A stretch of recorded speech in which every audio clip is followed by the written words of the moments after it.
kind words are worth much and cost little. దయగల మాటలు ఎంత విలువైనవి. ఇప్పుడు ఏమిచ్చాడు అంటిచ్చాడు. అసలు ఈ కార్యాన్ని పెట్టి అర్థం ఏంటి? వ్యతిరేక భావం వెళ్ళిపోతుంది.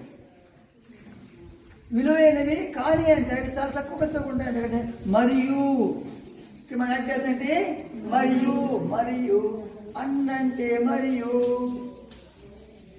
టెక్నాలజీని వాడుకోవాలి, అయితే అప్రమత్తంగా ఉండాలి.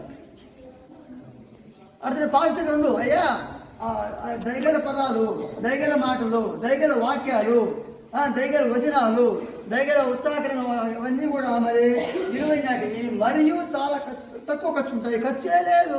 అసలు నాకు చెప్పాలంటే వర్త్ ఇట్లా అంటే ఖర్చు ఉండదు, ఖర్చు ఏమీ ఉండదు అన్నాయి. చెప్తాను.